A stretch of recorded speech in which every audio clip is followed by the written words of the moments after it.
said that you did that. Oh, no, no, Yeah, sorry. okay, thank you. Second, Mike's on. all in favor? Aye. Any opposed? Okay, we're back in open session. Pledge allegiance. Thank you all.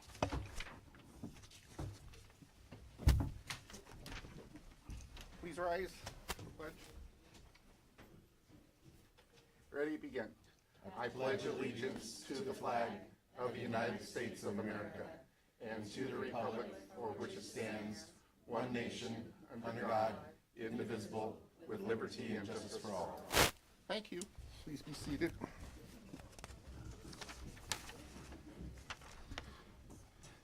Okay, I need a motion to approve the agenda. Second? All in favor, say aye. Any opposed? Motion passes 5-0-0.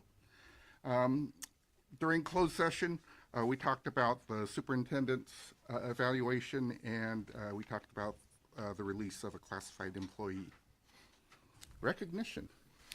Yeah, tonight's fun. We are going to honor the kids that don't need spell check. They do it all in their head. So the Spreckels Spelling Bee champs are going to be recognized by Mrs. Sherpinski. Thank you, families, for coming. Really, it's a community that supports the kids, and hopefully at night during lunchtime or dinner, you guys are doing spelling. Is that how you do it? But I've always been amazed by top spellers because it became very hard for me. So congratulations to you guys. Mrs. Sherpinski is going to give you a certificate. If you wouldn't mind, just kind of line up here so we can get a couple snaps for you. Spell Sherpinski. Yeah. Lucas, spell Sherpinski. Go ahead. You can spell my name, right? There you go. There you go. And Lucas, you got to say it again to end it. Remember, Sherpinski. There you go. It's correct. I probably could give Lucas almost any word and he can spell it. If you guys would do me a favor, and after I give you your certificate, just kind of go stand over by Dr. Ferrallo, okay? We are really lucky to be able to participate in the Lyceum Spelling Bee because the county spelling bee doesn't start until 6th grade, and so we're able to start our students in 4th grade and get them ready for the big times down the road. And these 4 wonderful scholars participated. We had 2 alternates, which were 3rd and 4th place, and our 2nd and 1st place. So I'll start with our alternates, Elena Conzal and Olivia Dunlap. Guys, go stand over there. And then Elliot Hu. And our champ, Lucas Hannon. You guys want to stand So right if you in front guys of go in front of the table, we'll maybe... Parents, you want to snap pictures, now's a good time. Yeah.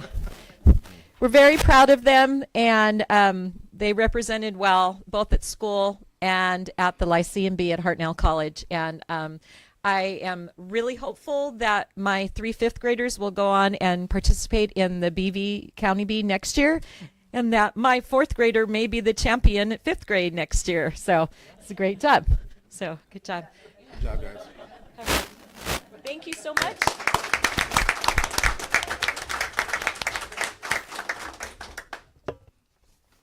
Keep reading, keep practicing. Be ready for next year. Okay, congratulations. Thanks. Thanks, guys. And for you parents and students, know that the board would not take it amiss if you decided to go home and have dinner instead of staying for the next. That's why we put you first.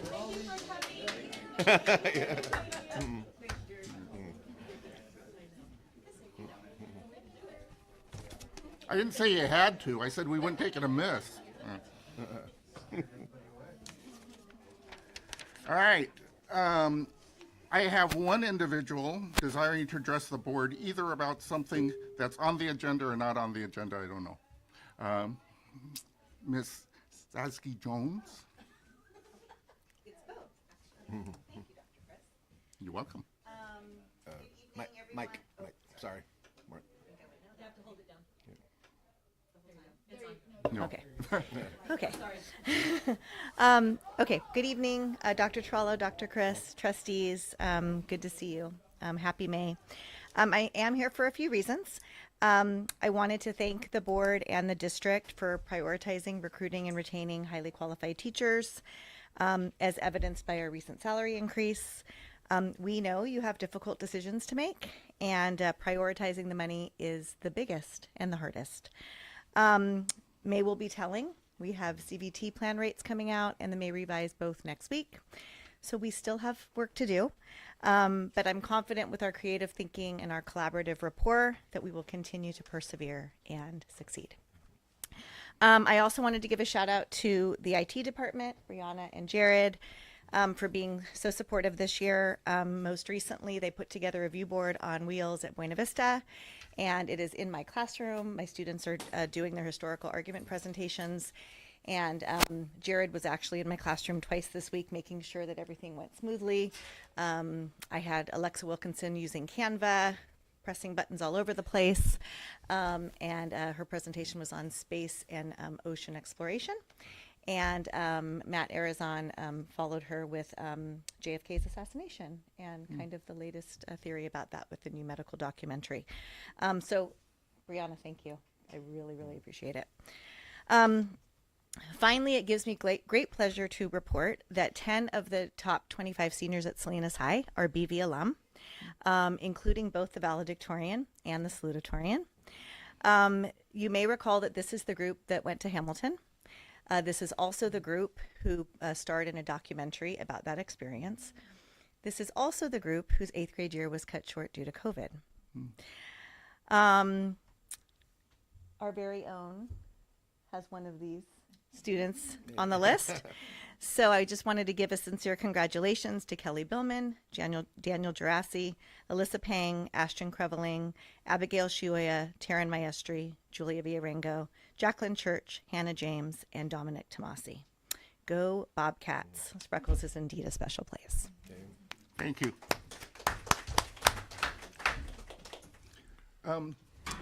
Mrs. Villarengo, do you want to say something on behalf of the Spreckels Teachers Association?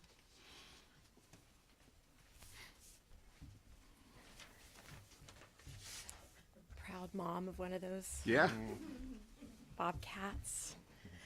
Good evening.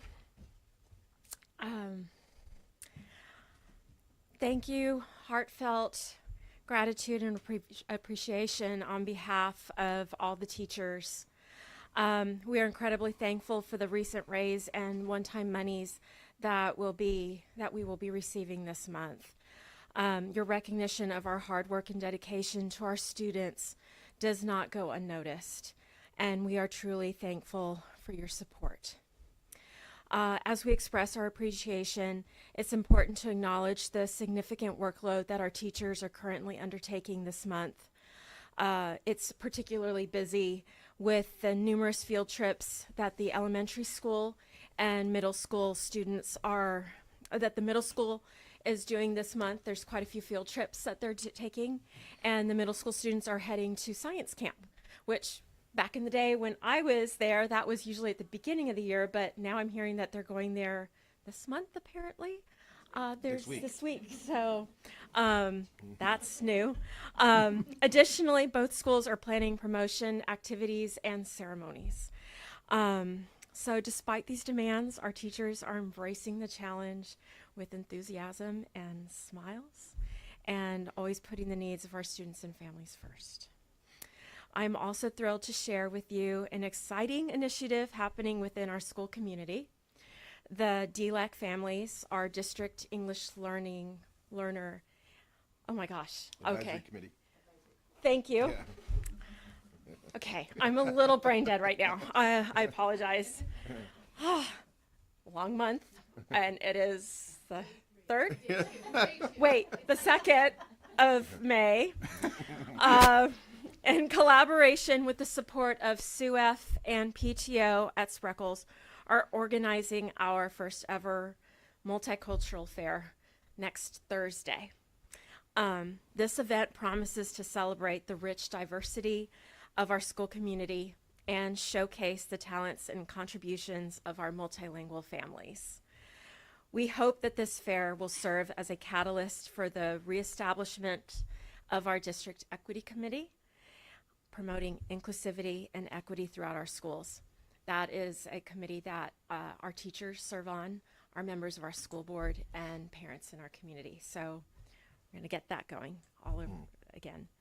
In closing, I want to express our sincere gratitude once again for your unwavering support. Thank you for what you do for our teachers, and we are proud to be part of our school district. I appreciate it. Thank you. Thank you.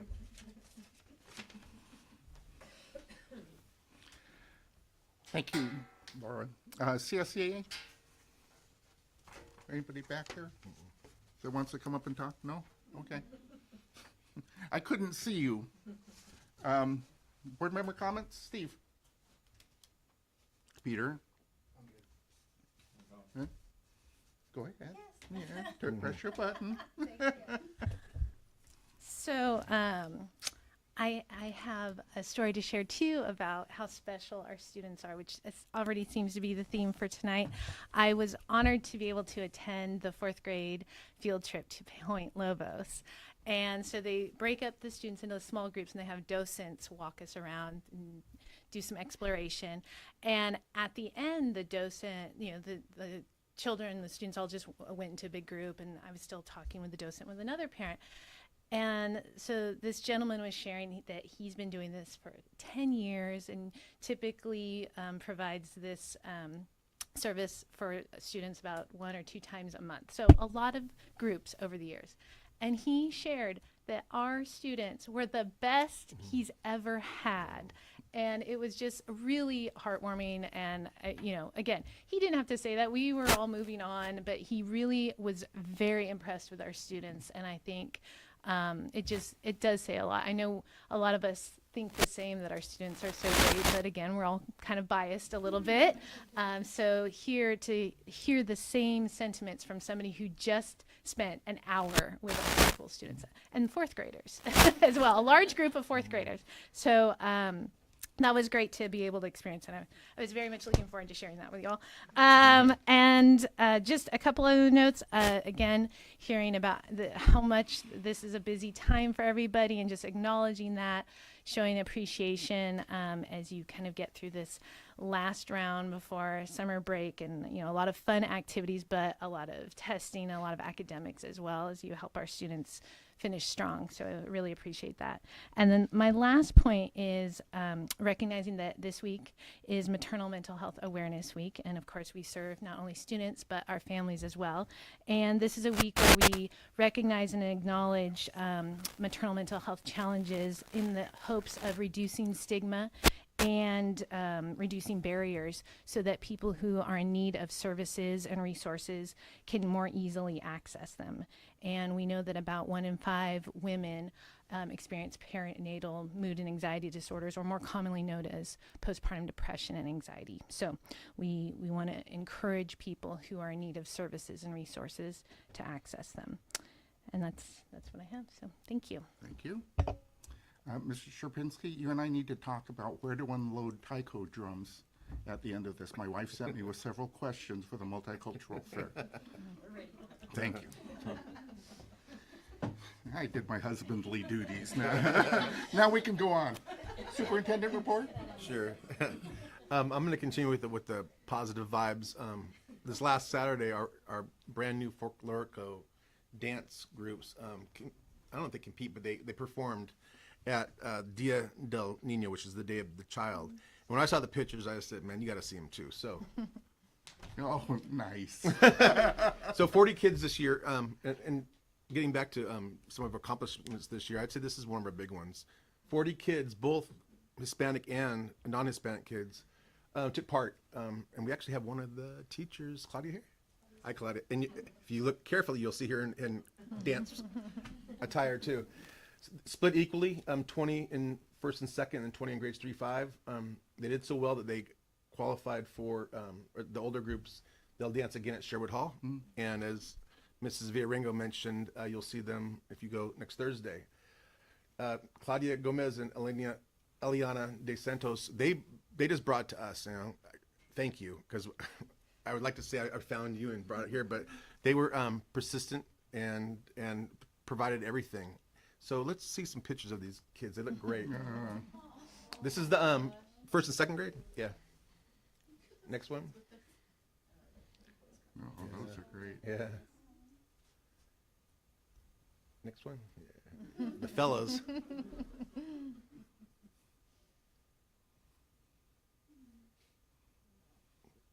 That's it. Thank you. I thought you'd enjoy that too. That's great. Who did the costumes?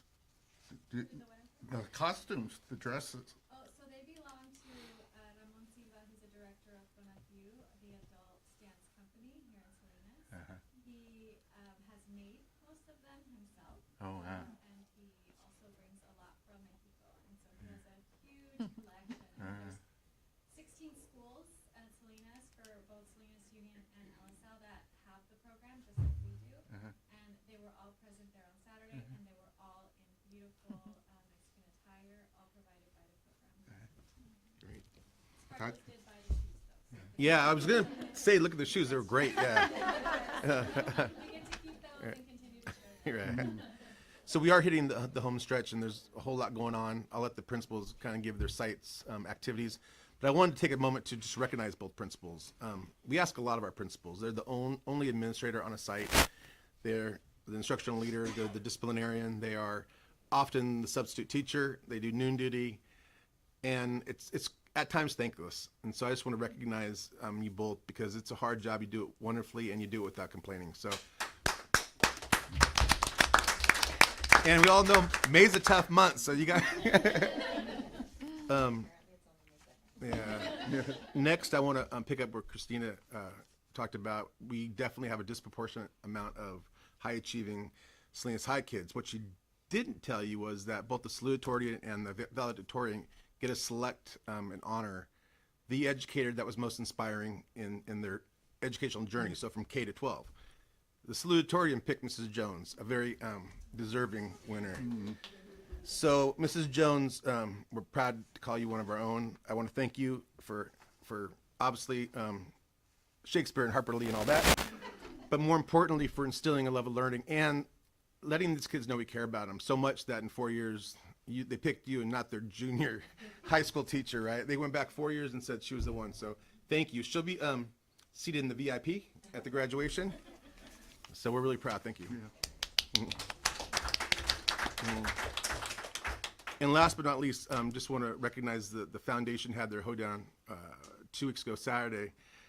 Some of us had a chance to go. It was great. I want to just throw out a thank you to Loretta Toledo and her crew of volunteers. They did a wonderful job.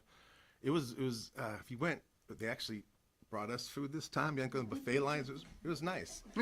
And I think they did well. They at some point will present a check, and just a reminder that check goes to offset our music, art, garden, and library costs, and this year for Loco. So, thank you. Great. Thank you. Middle school, Buena Vista principal. Oh, it was on. Yeah. So as has been mentioned, we are just packed with activities this month. In April, we had 8th grade students who went to Monterey in 2 separate trips. This was spearheaded by our 8th grade team. Mike, I'm sorry to interrupt, but I'm getting the Yeah. You get, press it again. yeah. Now it's on. Yeah. Okay. And let's see. We just had our progress reports go out. We had a spelling bee this week, and we're going to be honoring the winners of that spelling bee next month. And I also I want to acknowledge the teachers that spearheaded that, because they did it as a site effort, and that's Mr. Villalobos and Ms. Martignoni who took care of that. We have science camp coming up this coming week. At the end of this month, we have a field trip for our honor roll students to the San Jose Tech Interactive. This is a new location that they're going to have the honor roll field trip, and it was a brilliant idea to have this field trip there, just because it's such a wonderful academic experience for students that have earned this honor roll recognition. But it wasn't necessarily an easy sell to our students who thought they were going to get to go to the boardwalk. But I hope that Christina doesn't mind that I shout out that this was something that an idea she came up with. And I'm really, really glad that even though there was some blowback from the students, that we've kept moving forward with this intention. We have so many kids that are wanting to go on it, despite what they said before. Almost every single one is going, and we have twice as many chaperones than we need. So many parents also want to come and support this field trip. So I really admire effort that's outside of the box, and sometimes it can be difficult to get people on board. But I really admire all of our teachers and our staff that have worked hard to make that happen. We also are going to have the 8th grade fun boardwalk trip that they earn. That's going to be coming up at the end of the year. And of course, we have been for months getting ready for promotion, getting different things lined up. And that is a site-wide effort too. So I want to acknowledge main office staff that do a lot of work to get that going. And then our teachers that are all doing their part as well to make these things happen. Also, I just want to another nod to our teachers. These field trips are just coming one after another in this month, and I know that what they're wanting to do is to respond to parents who wanted to see more of these kinds of off-campus activities for our students. So that means a lot of extra work and planning and stress. But it is in response to some parents who are wanting to see more of these really great project-based learning opportunities for our students. So again, I acknowledge our teachers for that. Thank you. Mrs. Shapinski?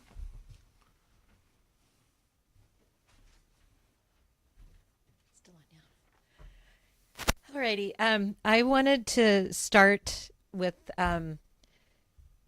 We've been real positive, but I feel that I need to share something. I want to just take a moment to honor one of our teachers former teachers who passed away last week, Jennifer Jessica, and just share that she was a phenomenal educator, and she will be dearly missed, and we are really proud that she's part of our Spreckels family, and she always will be. And then on a happy note, I want to also share that we have a new pirate in our family. Mrs. Voltaggio gave birth to her son, Baldessari Luca Voltaggio. He's very Italian. Luca for short, so you sometime down the road might meet Luca, and we're very happy for her, and she's doing well, and they're enjoying the time as a family, so that's really wonderful. I just want to echo what everybody is saying. It's May, and May is crazy and busy. It's that balance between the academics are so important. That last haul to the end is so very important, and the teachers work really hard to keep the kids focused and scholarly and understanding how important it is to get that last bit of learning in before they move on to the next grade. The teachers always take such a high responsibility to do whatever they need to do in their grade level and feel so responsible for what, they're ready for the next year. And that's such a big pressure because they've been doing it all year long really well. But this last push always feels a little more, right? So academics are really, really important right now. And there's always other things going on too, because we want to keep the social emotional part going.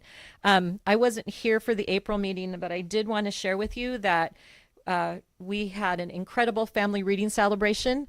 This year we tried it earlier, and it was very successful. We had lots and lots of families, and the teachers were really happy because it was earlier, and they did an incredible job, and it was a really wonderful celebration. So really focused on reading, and so that was great. And we also had, since I last saw you, Science Day. One of our parents, Chelsea Sterrett, who's also an educator, put that together for us with support from PTO, and brought a whole bunch of her Notre Dame science students, and we had a lot of parent volunteers, and we had a lot of community people participate also, and it was really fun for the kids to be out there and do some real science and have hands-on and have fun. So, and we are also in the midst of field trips. We have them sometimes all year long, but the second one we have is usually hits about now. So we've been doing a lot of them, and Stephanie spoke about one of them, and the kids are. I always get good reports when they come back, which is nice, and that makes us really happy. So, the balance of going out and seeing the world and doing all the stuff and having all the fun activities at school to build that school spirit and love of the community, and then really focusing on academics. That's what we try to do to the best of our ability and keep the kids wanting to come to school and doing a good job. So that's where we are for May. So thank you very much. Thank you. Foundation, PTO, Bobcat Club. Any reports? You guys? Okay. Program updates. We're ready for facilities.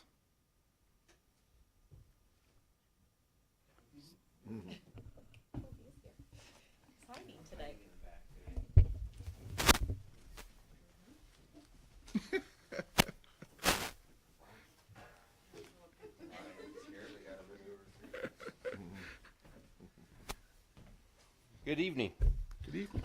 So for facilities, for the solar project at Buena Vista is moving along good. They pulled the wires in from the solar array to the electrical panel today. They'll be done probably the Monday, and then it'll go to PG&E. We'll be on the waiting list for however long. They said a month on the calendar, but the guys there say it could take up to 2 months, so we'll see. We're at the mercy of PG&E. We're at the mercy of PG&E. When we get their accreditation, then our bills start going down, Yeah, and they have to approve that first. yeah, Yeah. Okay. yeah. Imagine. And then on the Spreckels site this week, they're doing the CalShape HVAC upgrades that we have. So they are changing economizers and just to make the systems run a little bit more efficiently for the kids and everybody. So they're working on that. Next week they're going to Buena Vista to do that. And we're gearing up for the Spreckels solar project. There's a couple items that I need approval tonight. I think that'll be on the list later, but other than that, everything else is going pretty good. Thanks, Andy. Yep. Any questions about facilities? All right. Thanks, Andy. Sorry, just a really quick question. Yep. And I know it's on the consent agenda, but I don't know if we were going to talk about it at all. Just in the Lou Edwards Go. group and if it Right. moving forward. Oh, I'm glad. You know what? That was like number. I went over it. So, yes, we've been. She's referring to the potential bond. So, Bernard, Andy, and I have been on 2 calls this last month, and they finalized they're in the process of finalizing and get legally vetted the community survey, which will go out to again targeted demographics. And so, I'm hoping by June the results will be here, and at that point, based on the results, we're either in. We'll have a discussion about is this viable and moving forward. So thanks for bringing that up. Thank you, Andy. Bernard, food services. Food services, so nothing earth-shattering to really report right now, but we are continuing to look at ways we can improve in that area. One of the ones that's come up that seems to have been popular, at least at one time with students, was the salad bar that kind of ended. I'm still trying to investigate why it went away. There's COVID. COVID and then, yeah. So getting that started up again would give, a little bit more choice and obviously healthier options than some of the foods that we serve. Maybe get more kids eating, which is important, especially to fuel them through the day. So we're just trying to continue to do that and see what our options are, see what comes back from the survey on the bond on one of those questions, see if we have support to maybe upgrade some stuff, some of the facilities, equipment. So hopeful. Okay, thank you. Are you talking about transportation too? I had asked Heather if she had anything that she really wanted to relay. She said not really at this time. I mean, we're still trying to get drivers. Yeah. We really need 4 to operate effectively. And it's just going to take some creative thinking on a way to make that position more appealing. So right now, the 2-hour split, 4-hour job, it's not going to cut it, even if we add more income to it, right? So I don't think that's the answer. It's not throwing more money. It's really making it a more meaningful position for somebody to feel like there's a purpose of getting up every morning, right? And what do I do for all these other hours? So, we have lots of areas where we are small enough that we need help in certain areas. So I'm thinking we get together and we figure it out and create some hybrid positions.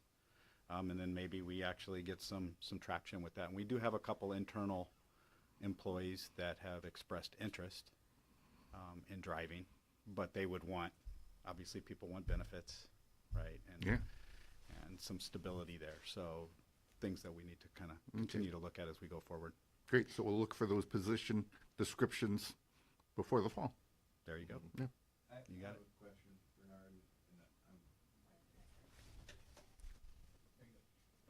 I don't know if it should be directed at you. I don't think it should be. I think it's something that I should know the answer to.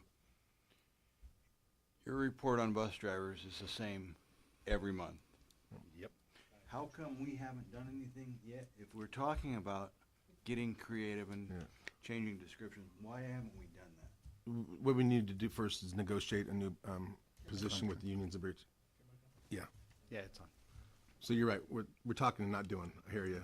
But we just closed negotiations. We need to meet with CSEA and talk about a blended position, a job description that gets approved by them before they need to be on board. I think they will be. Yeah. But you're right. The talking's over. That's good. And we should. Your characterization of past meetings is incredibly accurate on this topic.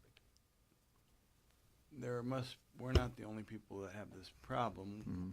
Why are we trying to reinvent the wheel? What are similar districts doing that need a bus driver in the morning, and then they need a bus driver in the afternoon? Someone's got the answers to that, right? Yeah, and it depends on the size of the district, right? So larger districts, they have lots of, transportation yard work that gets done, washing buses, maintenance, all of those type of things. We don't have that. But again, it's those hybrid positions. We already have a couple.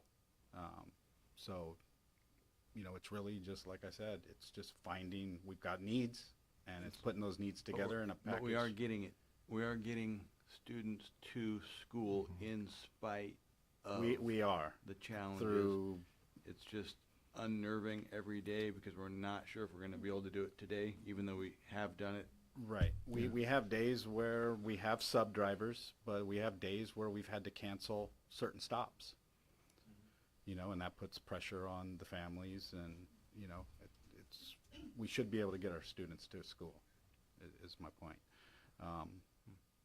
And it's through the heroic efforts of the department. I mean, So Heather does those a that we- tremendous job making those sure that we it's have are coordinated. doing a darn good job to make it happen. Absolutely. We have 2 retirees that have kicked in a bunch. They're loyal to the district, but without them, I don't think we could pull it off. Janie and Nita, 2 of our former bus drivers, helped a ton. And one of Andy's staff, gets pulled off of his duties to go drive. So that's Right. things that aren't getting done. So the staff is doing a tremendous job. Yeah, but that's why Bernard has to write a new job description with these hybrid things, and then we need to go talk to the unions about those and get those approved, and then that's what we'll be looking at, hopefully before fall. Well, we will be looking at them before fall. I'm pretty sure it'll be well before fall. Yeah. Yes, Oh, I was gonna say like you clicked. I did. Well, I mean, are we talking June?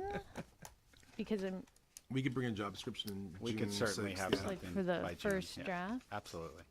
Yep. Yep. Heard it loud and clear. Class configurations. Are you talking about that? I can. So Okay. again, this is work in progress, but a change is, fortunately, Salinas City released most of the transitional kinder and kinder kids that we didn't know, and that would have been really tough. So the numbers in TK and kinder have probably gone up 8 or 10 per grade level. And then nothing really else. We're down, again, we're declining enrollment. This is what it looks like. We're down to 3 cohorts per grade. We used to be at 4. But, you know, a little higher than we want, but still we in the LCAP we talked about how we're going to support 2nd and 3rd grade still with aides that worked really well this year. But again, this is a work in progress. Parents are still calling in. Jennifer, are we getting calls pretty regularly still? But we don't have many requests. That's that first column out here in terms of people trying to come into the district. Right. It was TK and kinder we did, and we Yeah. accepted those, and then some in the middle school. But the middle school is actually, except for 6th grade, pretty impacted. And Frank, did you want to ask your question about staffing? Yeah, how many teachers are we anticipating needing to? Yeah, to staff this. 2 less than last year. So we had natural attrition with 2, either retirement, resignation, or something. But so at the elementary level, there were last year 2 more than you're seeing here. So that's the natural reduction of 2. I think what he's asking though is, sorry. do we have to recruit new teachers to fill spots here, or are we pretty well The elementary covered? school, I think, is pretty well covered. Is that right, Teresa? Yeah, we still have a couple of staff who have responded that they are unsure of their plans for next year. And until that's solidified, then I can't say exactly, but if the staff stays, we're good. If not, we may have to look for one new person. Buena As- Vista. Yeah. As of my calculations for this morning. Go ahead and into the. Buena That's Vista Spreckels. also, good news. I think it's official. We hired a fully credentialed math teacher, which would be awesome. So that was a big hit. But we still have a couple. Yeah. And Score. yes. So that's a good news. But we have the special ed position that we're still flying, and the Spanish one, which is relatively new. So we have about 2 there. Okay. And what do the numbers look like? Numbers for Oops. No. You wanted to see those? the overall. Do the class configuration for the middle school. Oh, middle school. Yeah. Really quick, Eric, didn't we have 2 TK classes this Yeah. year? Yeah. We will. Oh, okay, so we think we're still gonna fill, because there's only 1 right there. Yeah. There'll be 2. I'm sorry. Yeah. Do we just have 1 now? You can see the other one underneath. Because the numbers we Oh. were looking at when we did this particular Right. document, but since we've added 10 more as of this week with the Salinas City Interdistrict kids, Yeah. we'll now have 2. So Okay. we'll have Right. 10 for Okay, Yeah. So. thank you. Okay. Frank, did we get to what you wanted to ask? I think so. Okay. All right. Report of school district attendance. All right, so the noisy chart. So over here on the right-hand column, you can kind of see where we have our P1 numbers. So in December 15th, when we reported, we had 843.59 in ADA. That was with a 95% attendance rate. We have since declined to 838.51. And that's largely due to the attendance rate's gone down as well, so 94.43. The impact there, though, is that I want to stress is that's $60,000 is what it means to us from a fiscal perspective. So essentially, salary for a teacher. Frank, so I know you have an interest here, but line 7 where it says attendance starting with 2014-15 going to the right is your historical average for all AD at P2. So, and then of course you can see here on line 5, there's your enrollment that we've seen this steady decline from 955 down to 888 in October. And I'm not sure, Jennifer, are you able to kind of guesstimate where we might hit come fall? with the ones we just added, we're at 845. 845. So another 40 drop. So if every 5 is $52,000, you can kind of see where it starts to compound the problem for us. So this is ADA, right? This is ADA. Do we have a drop in enrollment? Yes. So, Yeah. in addition to, if you look, okay, thank you. yeah, if you look here at line 7 and 8, you can see what the historical attendance rates were for each of those years. So we're kind of low we're doing better than we were at this time last year as far as attendance, but not by a lot. And we did drop over the last 5 months. So, you know, that's every percent makes a pretty good dent. So we want to definitely see what we can do. And I know that part of the LCAP, I think, Eric, I don't know if you've got that on here, but one of the items that we'll be tracking and working on is chronic absenteeism. And I think we should see a good bump from any efforts there going forward. Yeah, but that's not my question. My question is, and I might be using the wrong term, the number of students enrolled in the district, has that changed? Yes. Yes, line 5, that's this one. So from 955, Back to the left, it Oh, was okay. 974 and 1415, to this year it's 888. Okay. and so next year line- we're looking at 840, so. Line, where's the ADA? Yeah, that's the 88. Okay, The got it. ADA is right here. Thank you. Yep. And so it's just the attendance rate times your Yeah, enrollment is where you're getting that number. got it. I have some questions, comments. I know we were talking about at the LCAP meeting about a possible parent academy or some kind of start of the academic year sessions for parents. Maybe that's an opportunity to talk about the importance Absolutely. of attendance. Because Right. I know before COVID, it was something that was really talked about and addressed. At least Right. as a parent, I felt like I heard that message. And I know we've talked about reasons as to why maybe that's been lost in the last couple of years. So that could be an opportunity. And then also with the seabeds days, right? We know what days those are. Like maybe, First Tuesday in October. right. So maybe we can plan special exciting events those days at school that might entice families to make sure their kids are there. I mean, we good point. can be strategic about this, right? Like Seabed Party Day. whatever we want to call it, whatever, like multicultural fair day, right? It That's a happens to really be on good- that that's- day. That's actually a really good idea, yeah. Thank you. Make it pajama day. Kids all show up on pajama day. You're not, nobody's going to that party? Okay, 23-24 P2 class size penalty and apportionment submission. So so Jennifer did a great job. She's the one that's responsible for pulling all the data together and reports it to the state. So this is kind of how we are reporting it. So if you just want to take a quick look at that. So the way this works is it's done in grade bands. And you've got your regular ADA is the one that we've got there. Then we have to report extended school year numbers for the year. And then, of course, that all totals. And then the other number that we have to report now is we have to report that TK number at each of them. And that's because that's tied to the TK pre-K funding. And staff. Yep. And then the class size penalties, essentially they're just looking to see what your class sizes are to make sure that you're under ed code sizes. So what you're seeing here is you've got 2 TK classes, 14 and 17 in each of the classes. So one class of 14, one class of 17, so about a 15 and a half average. And then you've got 3 kinders, 2 at 24 and 1 at 23. So we're not above any ratios there, I believe.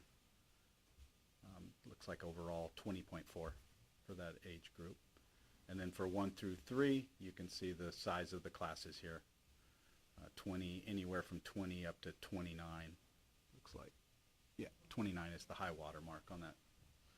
3 of them at that level in grades 1 through 3, for an average of 25.5 in the 1 through 3 classes. And then, of course, the 4 through 8, average of 27 in a classroom.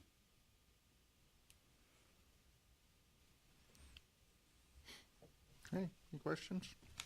Those classes that are at 29, what's that number that we're not allowed to exceed?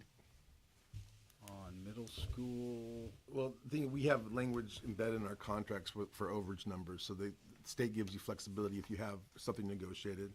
But it really should be, it's 25-1 for 3 down, and then Yep. 4 up, it's 29.9, I think. Yeah. Does that sound right? Yep. But we have 3 classes at 29. What most districts do over time is if it's negotiated, to increase those class sizes in those grade spans and use that extra funding towards salaries for everybody in the bargaining unit, then that's okay. As long as you have contract language on file that the auditor needs to see when the auditor comes. Yeah, we do. Yeah. We do. And it's pretty common just about everywhere that this happens. Yeah. But we're almost between a rock and a hard place or a catch-22. We got 29, 29, 29. We need more kids. If we get 5 more kids, Right. That's the hard place. then we're screwed, right? Yeah, yeah. Then you start talking about another, it's the fine line if we got 5, and that's why you wish some kids would come in little clumps, like we need 5 in 3rd grade, we need 2 in 2nd grade, they don't show up like that. And then you start talking about second, third combination classes. If they reside in a that's the hard district, place. then that's the real problem. That's the real rock and hard We place. have to take. But if they're coming from the outside in, we can turn them away because, you know, opening up a section and having a class size average of, I don't know what it would be very low though. But would be great, an experience for the kids and the staff, but to the budget, it's not Yeah. good because we don't get enough ADA in return for that. You know, we need people to have babies in class cohorts. Yeah, you we know, need- so that 30 families. There's at a family time. planning, then Yeah. there's Yeah. district family Yeah. planning. So it doesn't work perfectly. Okay. Fund balance report? Yeah, so one thing I wanted to bring up about this, I wanted to get your feedback on how useful it is for you. You know, because my feeling is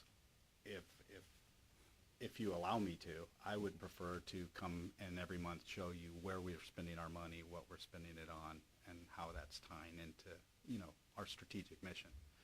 Because this report, as you've seen, it doesn't really change. It's the same thing. It's not a real meaningful report. I think we should include it because it's giving you the state of the position. Right. But it's not something that needs to be discussed. If we're going to discuss anything and go through anything, I think it's going to be more useful that I give you Yeah. information that you can actually use to make a decision, Yes. right? Yeah, I'd like that information. On Well- the other hand, the reason we see the fund balance report every month is so that we can say, we're still okay. You know? Yeah, that's true. Yeah. But do we need to see it every month? Yeah. Maybe we need to see it quarterly. Yeah. Eh? Yeah, a lot of districts, you wouldn't get that every. No, Yeah. Ever. Or that's correct. Yeah, you can put it in the packet, you know, so that we know about it, but you don't have to do your presentation on it. right. Yeah, sure. Yeah, I'd rather, like I said, give you more Yeah, useful information. yeah. Okay, Okay, I'm great. for more useful information. So we won't, so do you want to go through it today, or do you want to just, I mean, everything's good. The one thing that's not on there, if I have you no did, questions.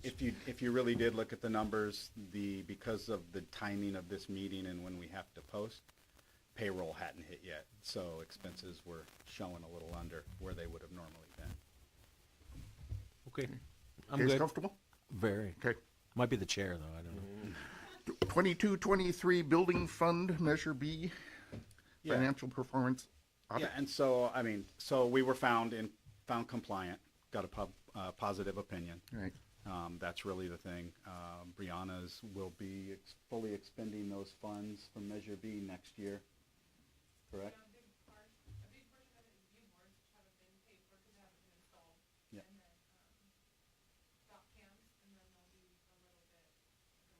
A little bit for some networking things, yep. So we will put a wrap on Measure B sometime early next year, probably before school starts. And then start looking forward to this next measure. Next month, right. Yeah. Stephanie, you clicked. I clicked. That'll be our signal. go now. ahead. Okay. So the view boards, when are they going to be installed? Okay.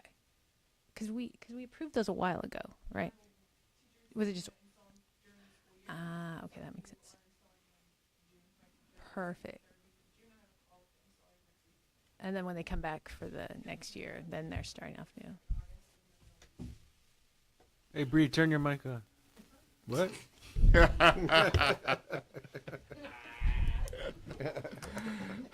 24-25 budget development process highlights. Yeah, Highlights, so- Bernard. So I wanted to walk you guys through kind of how we're going to go about getting this budget finalized, just so you're aware of what we're going to do. It's a little bit different than it's been done than past practice.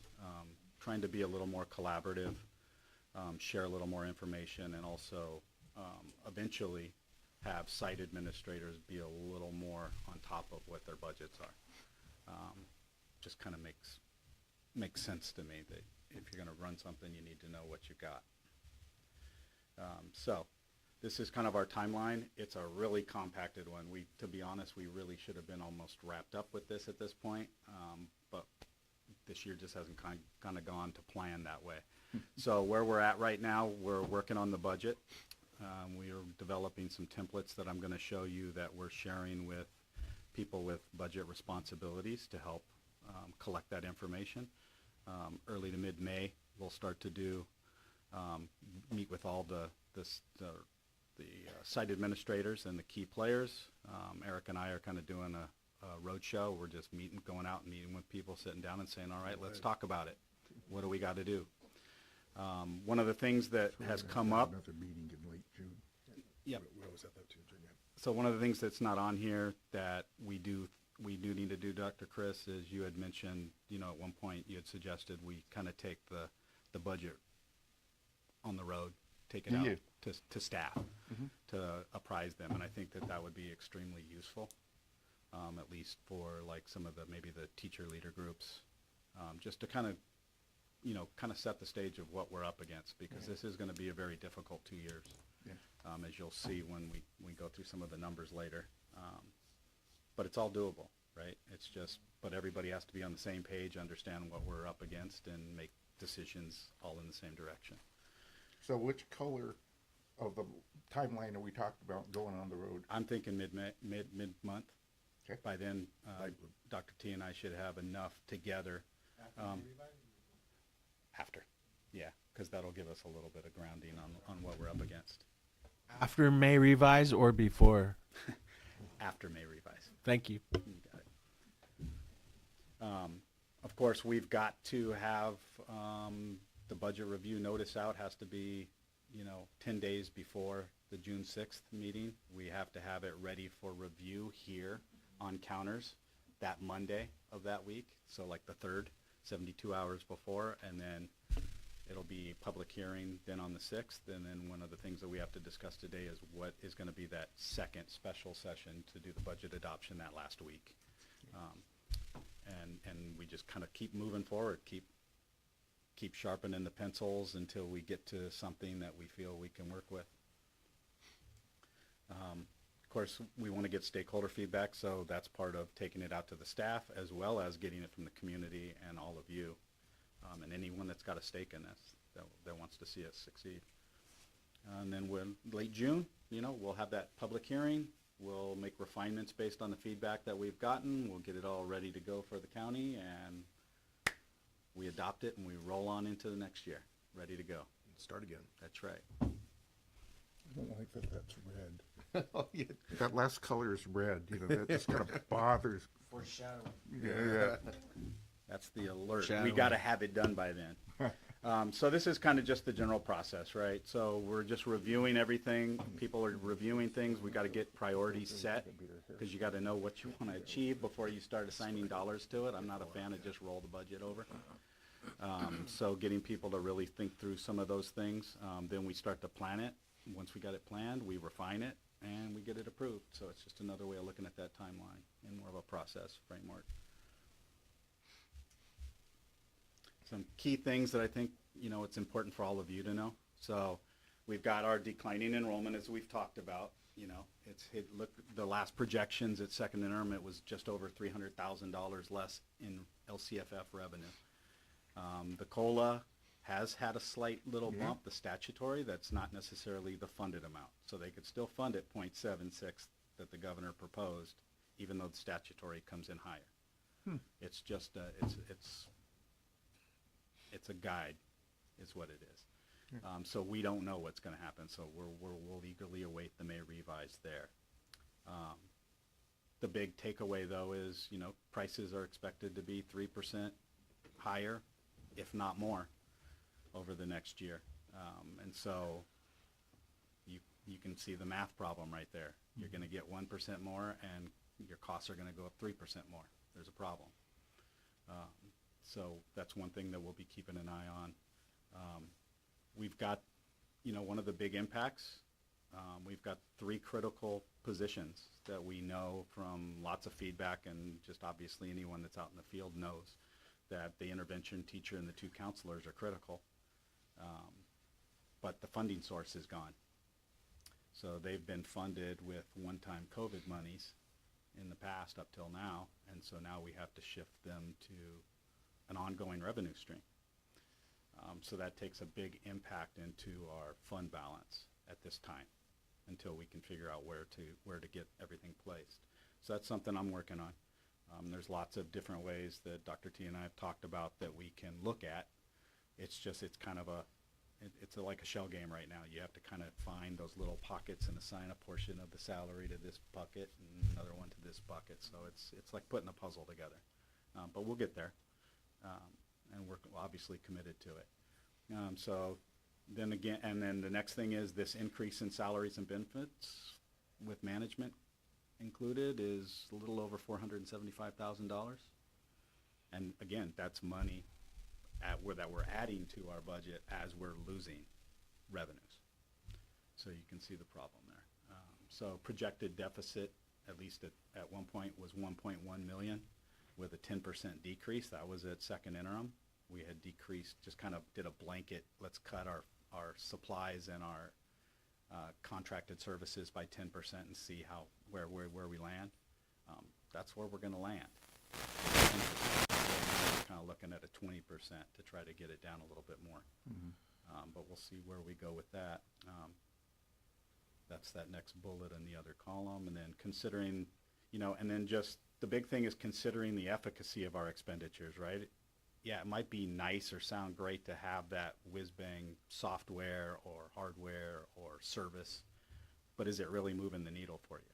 So being able to look at the data, which I know that the staff is really starting to do, look at that data and see, are we moving things forward? If we are, then we stick with it. If we're not, then maybe we need to look at spending that money somewhere else. So that kind of goes hand in hand with the next one, obviously, just looking for ways to work more efficiently and effectively, and that just requires you to get creative. Everybody has to be talking to everybody. Kind of a systems kind of approach, right? Because you might think you're doing a benefit at one spot and you're actually creating a bigger problem somewhere else in the system. So just kind of, again, that's back to collaboration and communication. Then considering pursuing grants, maybe what we need to do is find ourselves a good grant writer and start identifying pockets of money that we can do to fund things for a while. But that, of course, that takes time and effort, but there's a lot of money out there, but you have to go and find it and put in the work to get it. Highlighting again, we're committed to no reductions in staff with this. We went forward with the increases with the idea that we're investing in staff, that's our most critical asset, which it is. And so, we're in it. And so just focusing on where we make the greatest impact and the greatest needs, everything else probably for the next year or so, kind of those pet projects and things need to probably go to the side, and we just focus on what's really important and core and central to the values of the district. That was positive. We need to put the folkloric kids back up. Yeah. So a couple things. Hey, we're gonna do this. Good things come out of hard effort. So that's how diamonds are made, from all the hard pressure. So the additional considerations to think about, we are looking at the printing and copying landscape. So it's one thing that we've got to have some discussions about. Do we really need printers everywhere? Can we centralize them and reduce some of those costs? Things like that. So it's something that's been discussed, but no decision's been made. So we have to talk with staff and get their feedback on those types of things, how it impacts them as well. Of course, school safety was a big topic this year. That's one of the things that we are writing into the new bond measure. That's kind of a focus, is facilities and safety. So we might be able to lift off some of our current expenses towards that bond if it gets passed. So that's something to look forward to. Partnerships that can be leveraged for services that we're not able to fully staff and fund. This is where you really get creative. So Dr. Torello and I have actually had conversation about possibly approaching a neighbor district where that is in a similar boat to us, and maybe seeing how we could maybe cross-share talents, right? And share the cost, because neither one of us are in a position to where we would ever be able to maybe fully fund some of these things. But maybe together, you know, again, it's creative, it's thinking out of the box. Whether it's doable, I don't know at this point. But that's the kind of thinking we're trying to do to come up with solutions here. We just need to get them to shift their school day. Exactly. And then we can have the buses. They can go. have nights and we'll have mornings. there you go. Yes, I like it. And so then, yeah, and just anything else, and that's the one thing that I want to impress is I'm always available if you ever want to, you've got ideas, we need to hear them, right? Good ideas, no good if nobody hears it. So my office, my email is always open, my phone is always available for anybody that wants to have a conversation about how we can improve things. And then this one we won't really go through. So what I've done is I've built a template because we're not going to throw staff into the financial system. It's a little antiquated of a system in my opinion. It can be very difficult to learn, very steep learning curve, and I'm not so sure we'd get a lot of value out of going that direction. So on this next one, and this was just a slide that showed them how it works, but this is kind of what it looks like. I know it's really tiny. And I'm not going to bore you by going to the live one, but essentially what it allows them to do is look at every expenditure they've made this year, think about whether they're going to need it next year. They know what we want to reduce, cut where they can, and then that's kind of given us our numbers for the budget. Yes. Something that can work well is performance-based budgeting as a model where you can bring stakeholders in and have each department head present their budget and present a budget at 105%, which I wouldn't recommend right now, 100%, or decide as a board something less than 100%, 95, 90 or something. Yep. And then that committee you put together might be late to do it this year, but not impossible. That's another way, if you're looking to save like 10, 20%, whatever the target is, you can let folks know they need to present budgets with an overall cut at the, of what that number Yes. is. And then that would be helpful because then each department is stepping up and finding ways to shave off. And that was exactly the intention. It's just with the truncated timeline. Yeah, it's tough We're now. kind of doing a modified version of that where we're All kind right, okay. of forcing it. But yeah, you're But spot when you get in on. the next cycle, though, you can start earlier. That is absolutely. We'll start in February next year. Yeah. This is not a fun May for me either. So I joined the May pity party. Trust me, it's bad. Getting real But it's all good numbers. for a good reason. So what's next is just, again, we're going to be meeting, if you think of kind of mini budgets, those are the ones we have. The two sites, obviously, special education, we kind of treat as its own. Transportation, the district office, and then technology and facilities are kind of interwoven throughout all those. We'll be meeting in small groups just to kind of work through and come up with those numbers. And it's really, we're really setting the tone for next year at this point, right? Get people, get their feet wet, get them start to talking about things, actually learning how to analyze, was that expenditure worth what I just spent? That's, because that just, for good or bad, that just hasn't been the practice here. And so we're gonna go that way, because that's how I have to work. I can't work the other way. I just can't. And it's all good, right? There's no necessarily right or wrong, but that's my right. And so we're gonna give it a good try. Yeah. So that's kind of the process. I just wanted to share with you guys so you were aware of what we're doing. There's a whole lot of effort being put in by staff to try to really make this work, and we're going to find a way. Yeah. One way or the other, we will find a way. Now, this board's made the decision that our staff is really important to us. We've made that a priority. Yep. We've heard from everybody that even though we don't have the COVID funds anymore, that doesn't mean that we don't need that intervention teacher and the 2 counselors. So everything else is shaving. And we're going to have to look at every other line and do what we can.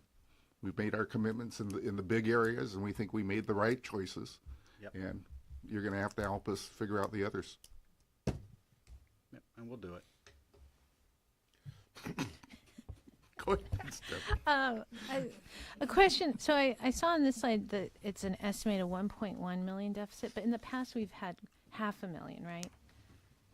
So It depends on what you're looking at and when you're looking at it, right? Because those are snapshots in time, and so that's it's That's changed the- that much yeah, since the last it snapshot. can, yeah. Okay. so it fluctuates, and so it's not going to be 1.1 by the But time that's we what get this we're- built. as That's of what today, it right could now, be we're if kinda everything playing stayed with as it that. is Okay. today. That's what it would be. Okay. And so you could kind of say that's a shock value number, not It's a little bit necessarily more an than intended one, $500,000. but it's one that could be. It's one of the reality Yeah. Yeah. that we could have if we did nothing and we just rolled everything forward, business as usual. That's where we would be. Okay. That's not where we're going to start off, and that's not where we're going to end up. And I thought I'd seen on one of your slides something like the comment of spending today's dollars on today's students, right? I think that was somewhere in there. Yep. And I just want to acknowledge that 'cause I really do appreciate that. Yeah. And I believe that too. I think it's important. Yeah, so I mean, you'll see that. I mean, we start to really burn down the fund. It gets a little scary. Oh, it You is go rainy. from a 44% down to 18% in 2 years. That's still a healthy reserve by a lot of standards. 18% is kind of a goal that at least a lot of larger districts, would be happy with. But yeah, I don't believe in stockpiling money and shortchanging today's students when it was money given to help them. Yeah. So it's kind of too. a philosophical Well, thing. in And bigger- it's really up to you guys, because I'm here to, carry through your wishes. But that's really what I would love to see, from my position. Yeah, in that we bigger do. districts, their 15% is a heck of a lot more than our 15%. It is, but their expenses are a whole lot bigger too. yeah. So it all works out. Okay, anything for Bernard about the budget development process? Okay, let's move forward with our action items. I need a motion to approve the major provisions of the tentative agreement with the certificated bargaining unit. So moved. Thank you. Second? So moved. I'll second. Thank you. So who's presenting on this? I can do it. Okay, thank you. So, a couple things first. We could look at the salary schedules. So this is what the new salary schedule is projected to be with the 3% increase.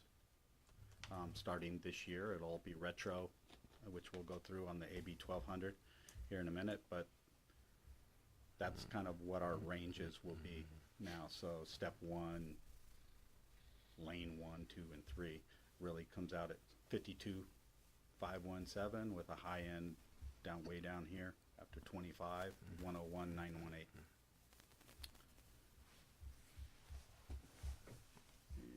Let's see if I can get back there. Nope, that's not it. Okay. The school counselor salary schedule. So one thing we did do here is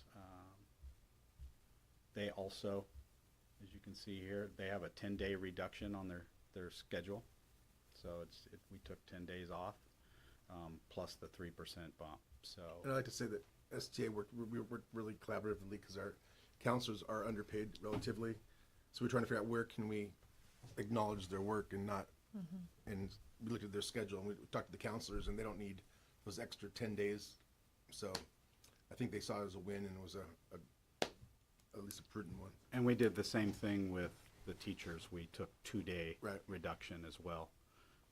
So that was good. And then speech and language pathologist, they had a 2-day, I believe, as well. And you can see where they're sitting at.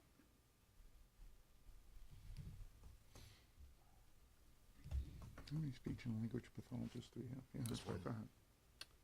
And then if we want to look at the couple highlights from the AB 1200 report, just so you can see what the impact was here. So this is STA. So the 3% is going to increase salaries, 100,000. The $3,000 one-time comes in at 135. And of course, the effect on benefits is 51,000 that those will increase. So when all is said and done, essentially what it is for this year at least, it's effective 7%, and that's not including the 2 days and the 10 days and all of that. So it's it's the best certainly that we could do. So when you say the benefits will increase, you said that with some finality. We know they will increase beyond what you've got here? The benefits? Yeah. Yeah, benefit. Well, we don't have our new rates yet, right? And we Right. know that healthcare tends to go up every Yeah. year. This is California, right? That's why we've got legislation, hopefully, maybe coming through that's going to cap it at 3%. But until that happens, we're beholden to whatever Yeah. our groups can Yeah. get us. So I expect it to go up slightly. I'm hoping it's not anything large. Yeah.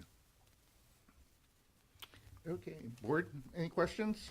Anything else that we need to vote on this? Also, take in consideration that CalPERS can do whatever the heck they want. Yeah. Yes. So that might go up too. Yeah. STIRS is static at least, because that takes an active legislation to change Yeah. that. So, Yeah, and that's why we see PERS continue to yeah, you bet. So, go up. Okay, so we got a motion in front of us to approve the major provisions of the tentative agreement with the certificated bargaining unit. All in favor, say aye. aye. Any opposed? Motion passes 5-0-0. Let's move on to the major provisions of the tentative agreement with the certificated, certificated bargaining unit. There's it. It's a roll call vote. I'll move it. Thank you. I'll try to say it less awkwardly, but thank you for moving it. Second?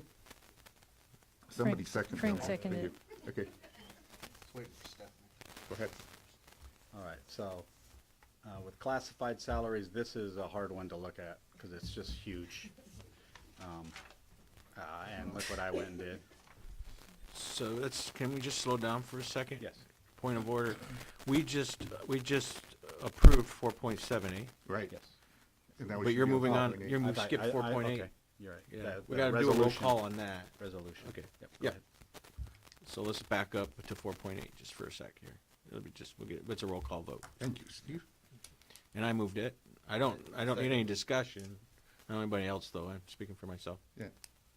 Do we need any other discussion? No. Okay. Roll call vote, Frank? Aye. I'm an aye. Steve? Aye. Peter? Aye. Stephanie? Aye. Motion passes 5-0-0. Okay, now talk us about There you go. the classified. Thank you. Sure. Thank you, Steve. Sure. So You'll miss me when I'm gone. again, so I mean, you can look Maybe. at it in your board packet. It's 3% higher than it was prior. That's essentially what you're looking at. The impact of that, however, actually, let me see right here. So salaries will for them on a 1.1 million current salary, it'll increase $34,626. The one-time money has a much larger impact, as you can see, especially for classified when on the lower end. So 90,411 benefits. You can see the lift there, but the effective rate for CSEA overall is 11% versus the 7%, and that's really just a result of the lower salaries getting the one-time money, which has a bigger effect. And they didn't get day reductions either, so it's kind of that was their benefit out of that. Actually didn't get a motion for this major provisions. Not yet. Thank you. Somebody seconded. So let's vote, unless we need more information. Anybody need more information? Let's vote on 4.9, the major provisions of the tentative agreement with the classified bargaining unit. All in favor say aye. Aye. Any opposed? Motion passes 500. Now 4.10. Do you need to give us any more information? Do we need more information, or can we vote on? So for that one, yeah, that's just Just a like we resolution. did with certificate. Okay, so by roll call vote, But can I just back up? Did we get a motion on 4.9 in a second, or before no, we I voted? said I didn't get it, and then you motioned it, and Well, we seconded it. Sure, I did. Yeah. Okay. Did someone also second it? Yeah. Sure. And who were those people? Me and who? I didn't hear it. Maybe it was Frank. It was It was Frank. Frank. Frank didn't hear it either, but it was Frank. All I can see down this row is Stephanie. So, and it wasn't her. Okay, 410. So we're clear on 4.9. We're good. Yeah. Okay. Roll call vote. I'll move it. If it hasn't Thank been you. moved, I'll second it. Thank you, Frank. There we go. Okay, do we need any more information to vote? Frank. Aye. I'm an aye. Steve. Aye. Peter. Aye. Stephanie. Aye. All right. So that passes 500. 4.11, 23-24 confidential management, including superintendent salary schedules. I'm moving it. Thank you. Frank? Thank you. We're back in. We got our roll going again. So this is the confidential. We have one lane essentially. So Monica is on this schedule, and the new district administrator, I think it's called, position will be on there as well. Mm-hmm.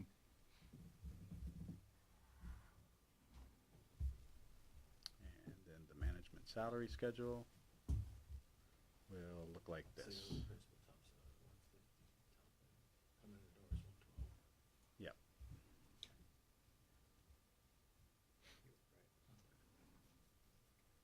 No, in any of them, any of the positions. Okay, so we've seen this in the packet.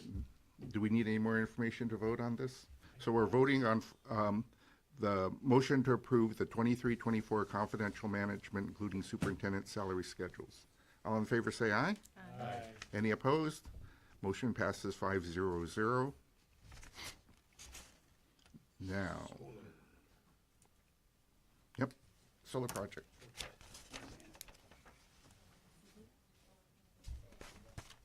We'll have Andy come up to be able to answer your questions on this. He's more entertaining and it's more positive than, Yeah, we just like to watch Andy move through yeah. all those chairs, yeah. So what are the? So the first So what are we talking about? No, I know. This is the BSK. This is the lab of record inspector. Uh-huh. And he's our special inspector for the welding and all the structural parts of the solar structure, bolt torques and all that kind of stuff. Yep. He, this solar structure is a little bit bigger than the one that we had at Buena Vista, so that's the reason for the slight increase in cost over the one at Buena Vista. I think is about $4,000 more. But there's four columns at Buena Vista, 5 columns at here, larger array, more to inspect. More change orders. Oh, yeah, and then the change order for is that one up there? I don't know if we have that. It's on the agenda. So the Okay. 31,000 was what we had already had that in the budget. This is not a change. This is not the change order. Right. Okay. So the 31,000 was already in the original budgeted plan. Yes. Okay. Yeah. So why Well, are we why are budgeted, he gave us, so the original contract was for BV. We didn't have it for Spreckels, so this is for Spreckels, so it's a little bit of a lift, but we had already budgeted for basically doubling what he had done. We knew this was going to happen when we changed the location. Okay. Yeah. This is different than the inspector of record, who's the other inspector who bid actually for both project on his original bid, so it was, split 20,000, 10 per each site, which was a win for us on that one. Groovy. Yeah. Okay, Is the change order on there too? or- Yep, we got it. Oh, you got it? We'll get there. Perfect. okay, so, Steve, did you move this motion to? Okay, so we're voting on the motion Seconded it, to though. approve the Didn't I? Spreckels Elementary Need a School s- need a solar s- need a project second. proposal. Need a second, somebody. Did he? Okay. Okay, So all in favor, say aye. Aye. Any opposed? Motion passes 5-0-0. And now we need to schedule a special board meeting. That's the second board meeting in June to approve the budget. Normally, it's really quick. It's the budget and the LCAP, and it could be any time of the day that you want to do it. So, first meeting's on the sixth, so it has to be after that. Yeah. Presumably seventh is out. That's an assumption. Probably at least a week if there's any revisions we have to You make. definitely wanna get your 72-hour. Yeah, last year you did it on the 28th. So I know, double header for me. So the last For week them. of June, I am not available. 4/7, How about that third week? 4/6. Third week of June, Yeah. Monday, the 17th is good. 18th is, I have buckets of time. Well, I mean, a couple hours in the afternoon, a couple hours in the morning, but nothing late. The 19th, are we open Juneteenth or no? No. We're close, so stay with the 19th. Yeah.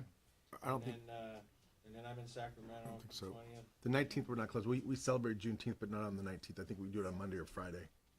Well, what's the date?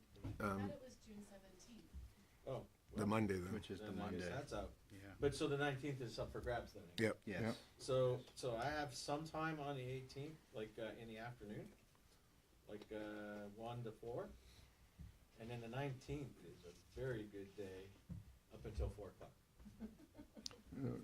You teaching? No, You done? I'm not It teaching. kind of is. We're recognizing So what do you guys think about the 18th I'm available. in the afternoon? which day? 18th in the afternoon? Okay, 4. Someone translate, please. What time? Thank you. You want me to say time? Yeah. I'll say 1 o'clock. 1 o'clock's good for me. Where's my mic turned It's okay? 1 o'clock? Okay. Yep. So June 18th at 1 o'clock. Yeah, here.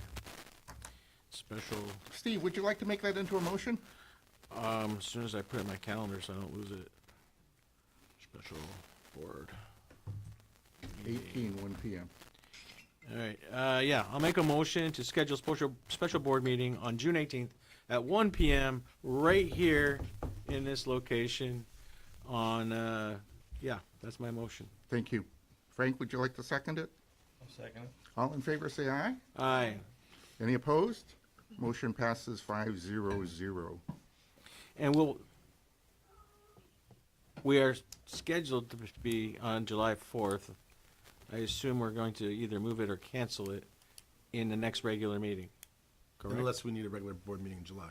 But I normally assume July- it's not going to be on the 4th. Oh, So we'll have to sorry. either move it or cancel it Right. at our next regular meeting. Okay. FYI, for agenda. Monica's not here, but, oh, no. That's right, we Wait. have someone else now. Thank you. Our board Thank you for your work. clerk Yeah. / All right. administrative assistant Yeah. there, yeah. That's her new role. Yeah, can we schedule it at the next board meeting? Yeah, at June, because we're talking about July, right? Yeah. Oh, okay. Just don't forget, but we have someone not forgetting now. Oh, it's Thank you, listening to gentlemen. him. Yeah. Okay, Huh? bullying prevention update. Just quickly, we had a good meeting at Buena Vista with their staff. There had been calls to have a discussion about discipline and behavior for the last few months. So we gathered it was optional, but most teachers showed up. And so the goal was kind of two things. One is to have firm, understood, consistent consequences, but at the same time, reinforce positive behavior. So we kind of agreed on like a two-prong approach, brought back good behavior badges for the following year. Students would, qualify for not getting X amount of detentions or having whatever % attendance rate. So that was the conversation we had, I think. I mean, it's not bullying specifically, but that is one of the areas that we discussed about how we're going to nip it in two ways, Yeah, positively and behavior, yeah. So just an update. Carrot and a stick, as they say. Yeah, carrot and stick. You may.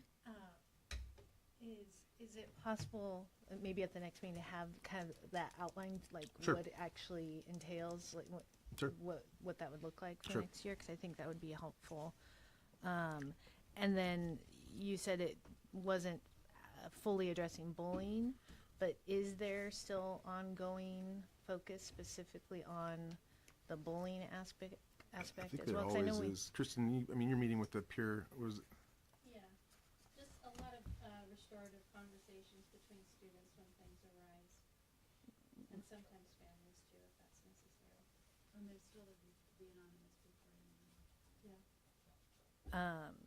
and so I'm just wondering if there's like ongoing, and again, I know we're coming to the end of the year, but as we plan for the next year, because I know I'm still hearing from a number of stakeholders about their experiences with their children currently, and families who have actually left the district because citing that their children are being bullied. So I'm so glad to hear that we're doing, actions. That's really important, but I think it needs to be ongoing and probably, continue to be strengthened. absolutely. I mean, it doesn't seem like, I don't think it's disappeared. Yeah, unfortunately, I don't think it's going to be disappear, but it's how we Right, address it, right. but at the severity that I think we've heard from families here, I think we need to be continuously dedicated towards Agreed. addressing this. Well, that's probably, the individual cases not to be discussed in a board meeting, but that would probably be a good conversation Yeah. for you and Eric to have. Or those about parents that. bring it to our attention, because, they do, we address it. Yeah. So, I'm inviting that. Intervention program update? Yes, we included the intervention and special ed updates because we really are looking at them as a continuum. And we've strengthened, I think, that continuum quite a bit over the last few years. The intervention basically is, well, before it goes to Tammy for special ed, right? She always asks, well, when it goes to her, she always asks, so what did we do before? Have we documented any prior attempts? Because ideally, we're gonna, give kids general ed intervention early, and hopefully see the progress. If not, what other interventions? And then, now SPED referral is appropriate. So Alicia and Tammy and the whole, we call it the intervention team, have been meeting pretty semi-regularly the last couple of years.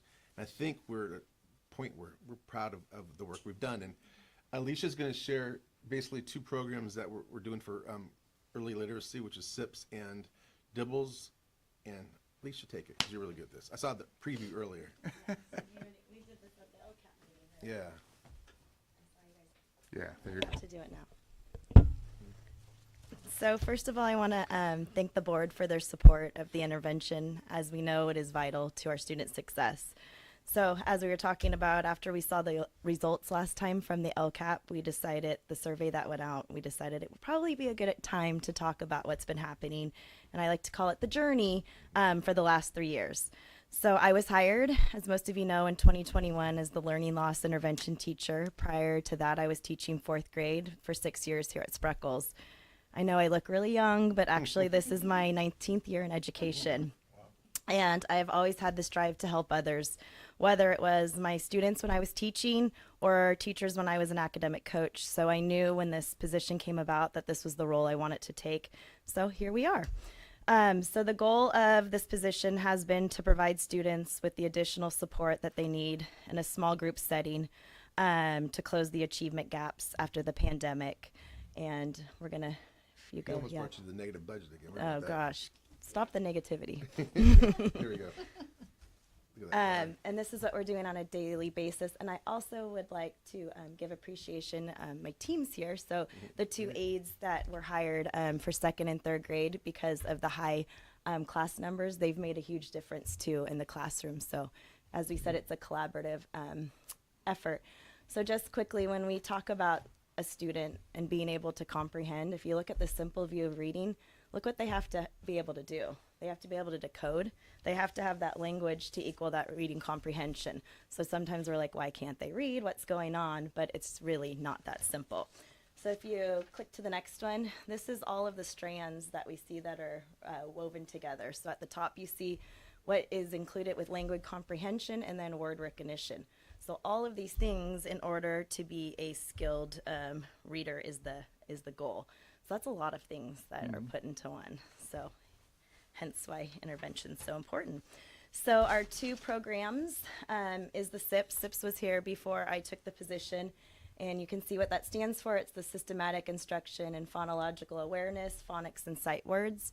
And it's a very explicit program, and the goal is for students to just have that automaticity, to be able to read, to know those words. So there's mastery tests that I give every 10 lessons, and that's with sight words and phonics. I gave a placement test, and we determined that second grade was our biggest need this year, and so that's what we're facing with. Those are the kids that I'm pulling out during the day and working with, and we've seen huge growth with that. Dibbles is the new program, and this is for all students. So everybody at Spreckels now is being able to access this. And what that is that dynamic indicators of basic early literacy skills. And these are a set of short 1-minute fluency measures that can be used for universal screening, benchmark assessments, and the really important thing and where we're seeing the most growth and the most excitement is through the progress monitoring that teachers are doing every 2 weeks. So as you can see, it starts at the bottom and it works its way up. So since we were just starting this at kindergarten, you can see that it starts with they're going to just match sounds to letters, and then it continues to get more, harder and harder as it goes up, as you're supposed to be more of a gifted reader. So at the top is the maze, and that's what the 4th and the 5th grade students are primarily doing, and that's where we hope 100% of students should be reading for grade level for meaning. And so all of the tests, every pathway opens for each student depending on their score, and it's actually testing all of these things. So it's testing their being able to blend, being able to read fluently, being able to read for meaning. So it's really awesome. And I put a couple of things so you can see what that looks like. Are those roughly grade levels? Kind of, yes. So kindergarten, unless you're not meeting those standards, then of course you're going to still work on those. But a lot of 4th and 5th graders, of course, aren't doing the letter recognition. So accessing these reports is pretty awesome. You can go to it in the Amplify. That's the program that now is being funded. Need to say that. Dibbles is the actual testing, but Amplify, it houses all the information that the teachers get. So when you go into Amplify, this is what the teachers see. They can print their class summary, which has the entire class with individual scores. You can do all student summaries, which lists them by individual students, how they did at the beginning of the year, middle of the year, end of year, so you can compare those measures. And then the PM graphs, those are the progress monitoring graphs. Those are all the tests that have been taken, and then it shows targets. And this is, as Eric was saying, and Tammy, these are the best reports for parents to use at those SST meetings. So now we have concrete data. We can bring it out. The student should meet their target. The student's not going to meet their target. They're not making progress. Why aren't they making progress? So we're getting really, really data driven, which is awesome and amazing and makes all of us happy. So here is just an example of a progress monitoring graph for a student. You can see that the student started at the beginning of the year. Here was their test that they took at 20, and then you can see the growth, which is awesome, and you can see the target. So when it's up here, it's showing that this student started off in the red. They were not going to be, they weren't meeting their goals. Now they're at 70, they've met their goals. You can see that the PM, that's how many times the teacher has progress monitored. So it's pretty amazing to see these results. 2 to 21, 4 to 34, 56 to 96. And this was a student we were really, really worried about deciding what we were going to do. So here's the data now that's showing the student can learn. They just needed a lot of extra exposures and work with them. So we're seeing wonderful things with this. And then, I mean, you can see it. You can see teachers are really proud of what they're doing too. So as I said, the goal is to deliver that explicit systematic instruction that's providing that multiple opportunities for responding. That's the key. So if you look at this, which is kind of cool, how much repetition a student needs. So a student with a dyslexia or a learning disability needs up to 200 repetitions. A struggling student up to 40, typical student 14, and a gifted up to 4. So when you think about that, that small group instruction is critical to their learning. So with that being said, after the teachers test the students, this program pulls their small groups up. So it actually puts their groups, as you can see right here, group 1, what they need to work on. Students' names aren't there, but it groups what they need to do. It talks about what they can do and where they're going with it. So here's what they know, and here's what we need to work on. It also has the English language learner kind of, blurb about it too. So that's kind of neat too. So super impressed with the program, and the teachers are loving using it because it's doing kind of the work for them that sometimes they were confused about or didn't know. It also gives you a summary. It shows observed patterns that were noticed within the groups. And then this is the part that's really also extra cool, is the activities. And if you click on the activities, if you go to the next one, I think it was, can you go to the next one real fast and then come back to that one?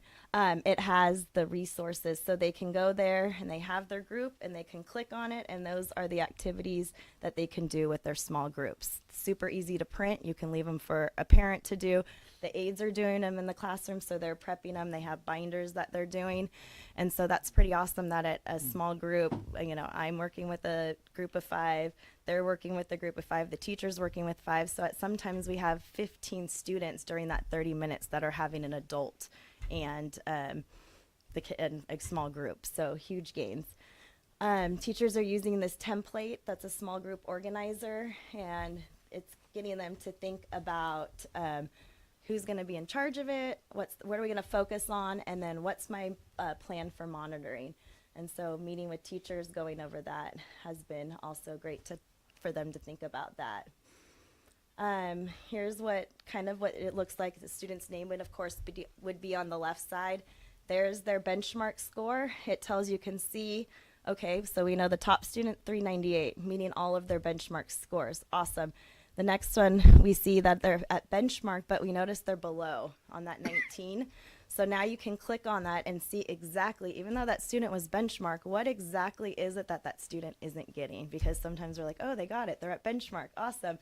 But no, that student has a little bit of a deficiency that we need to hone in on and work in that small group.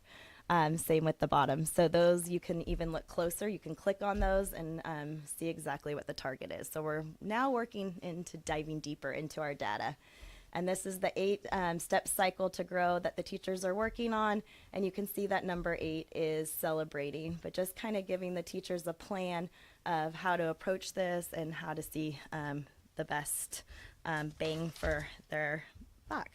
So as you can see, the establishment of an intervention program within our school district is not only necessary but essential to our ongoing efforts to support the success and well-being of all students.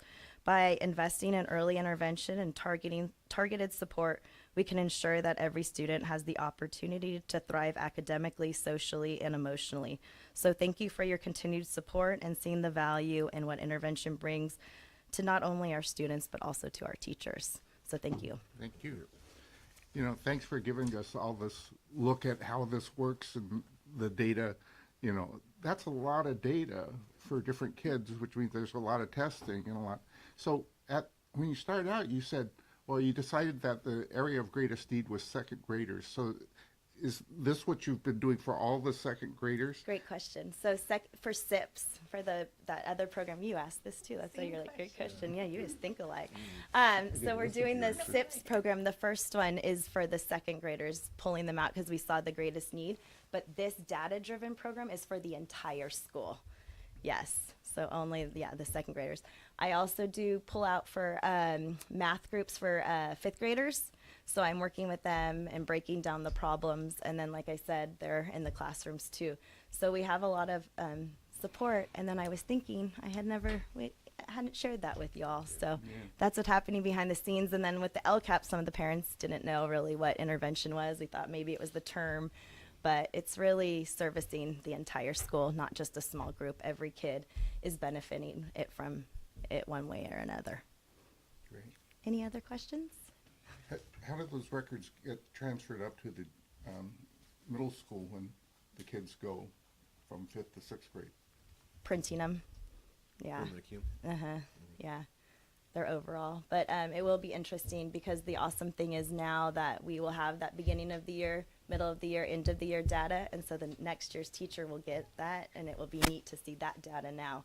Yeah. Because now, we're just at the beginning. But now we're really going to see those trends and cool things coming up. Yeah. That'll be interesting. Stephanie? Sorry, Alicia. So how long have we had Dibbles again?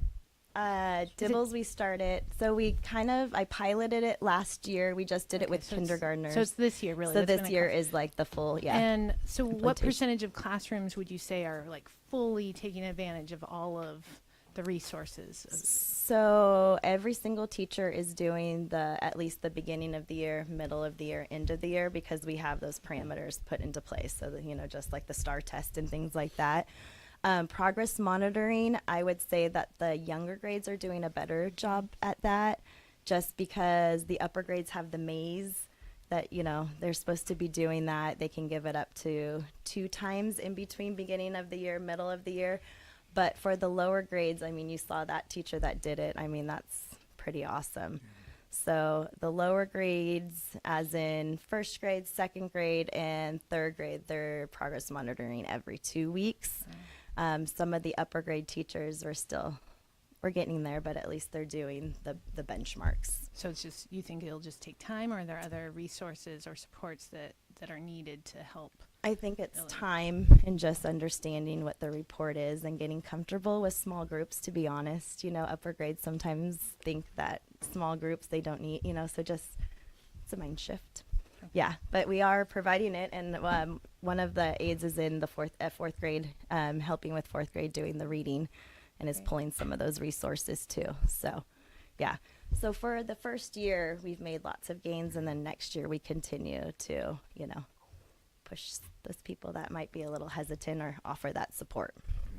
Well, success breeds Yes. more success. Well, and that's what I was saying, that the teachers were really excited. It was kind of funny at the beginning. They were kind of nervous about the results, like to give it again. And then when they saw how much progress was being made, and as a school, we're seeing most kids are progressing, that's huge. And so then their excitement was transferred over, like you're saying. And then, well, if you're doing it, I want to do it. So, yeah. And you've seen that too. Thank you. Is there anything you want to see moving forward regarding yes. this? We talked about that. Money, though, right?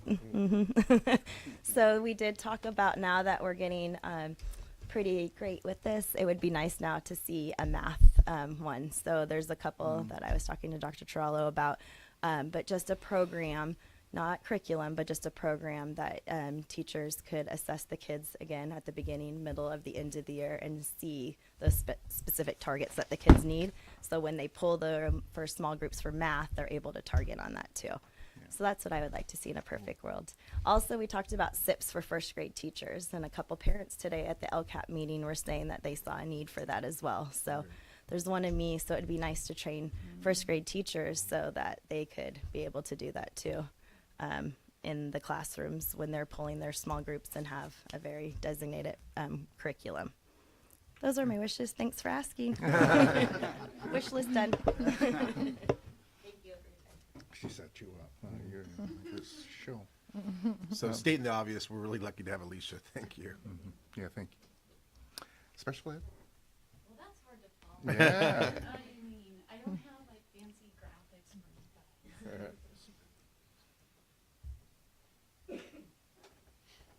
It's May. Feels like May.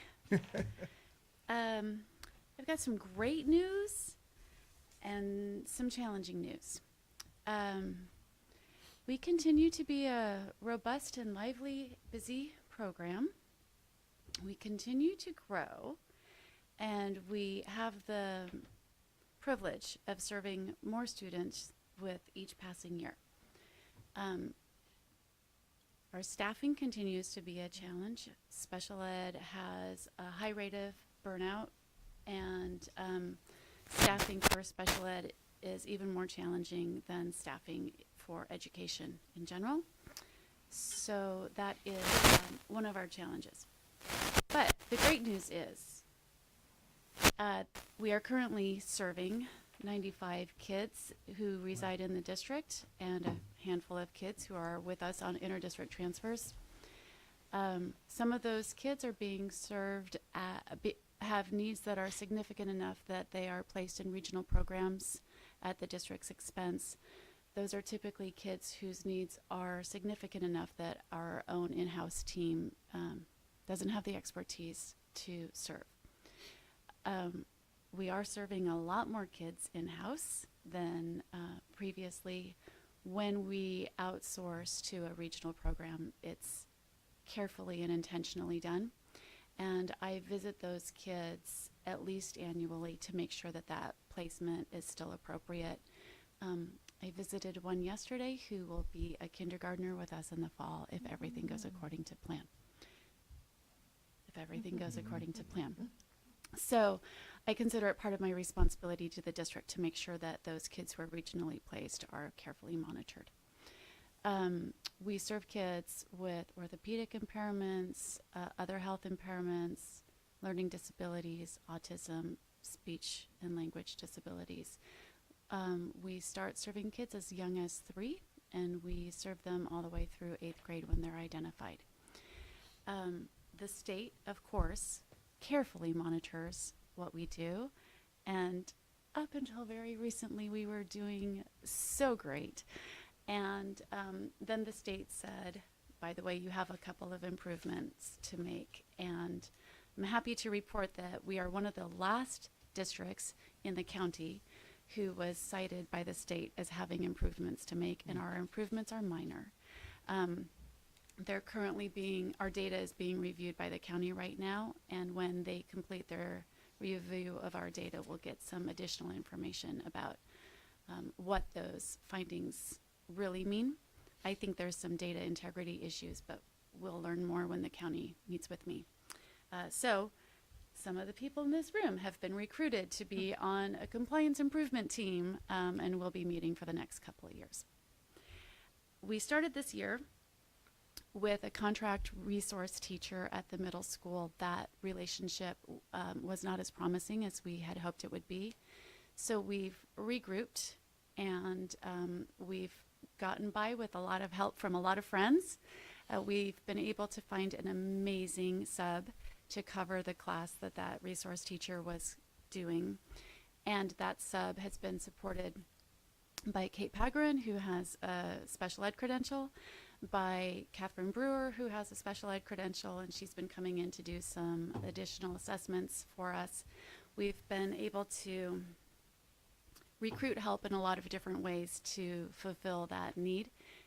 It's a lot of the players are doing a lot of extra work to manage that. But the kids are getting what they need, and that feels great. Last year, the state started monitoring. If you don't know, a student who's in special education has a plan called an IEP. That's a legally mandated plan that we review annually. Last year, the state started monitoring our compliance with service delivery on the IEPs. So last spring, we reported to the state, I'm happy to say, more than 95% compliance with our implementation of IEP plans. It's a significant lift. They emailed me at the end of, I think it was at the end of April last year. There we are with the May again, saying report your data for these 10 students randomly. And we were quite compliant with all of our kids. We did great.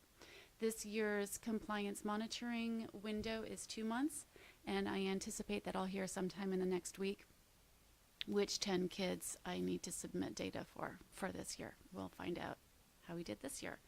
In order to document that, the paraprofessionals, the aides in the classrooms, have been outfitted with Chromebooks, thank you, Brianna, so that they can do documentation for the services that they're delivering in the classrooms, as well as the case managers and the therapists and the specialists. That's definitely been a paradigm shift for the aides, and they've absolutely stepped up and made it seamless, or seem seamless. The challenges that I see coming up are, I cannot overstate enough how important it is that we maintain the intervention programs. I need to have confidence that the kids that come across my desk, we've done everything that we can think to do. And thank you. I love going to an SST meeting where I see graphs and go, okay, we're on the right track, or okay, thank you for this information, we need to do something different. And that information has been incredibly promising. The challenges that I see on the horizon are staffing. We know for sure we're getting at least 3 new kids in the fall who are currently in special day classes. That's a staffing challenge. In addition to the staffing challenges that we have in special ed, which are longstanding, we're seeing an increase in students who are being considered for eligibility for special education with mental health and behavior challenges. Coming out of the pandemic, those numbers are increasing. We're not alone. That's a paradigm shift for us to figure out how to serve the students with those disabling conditions. That's historically, regional programs have included offerings for students with emotional disturbances. Those are pretty intense classrooms. That's not necessarily what the level that we're seeing, but we're seeing that we need to do something. So really grateful for the counselors and the board's commitment to keeping them as well. We need all of the help we can get. The other thing that's on my radar for the future is, as we are in declining enrollment, one of the compliance measures that the state considers is the ratio of our students on IEPs compared to our overall enrollment. They like it to be less than 11%. We're at 10.13.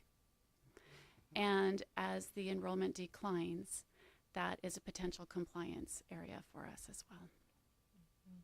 But that's for me to lose sleep over at 2:30 in the morning, not for you guys.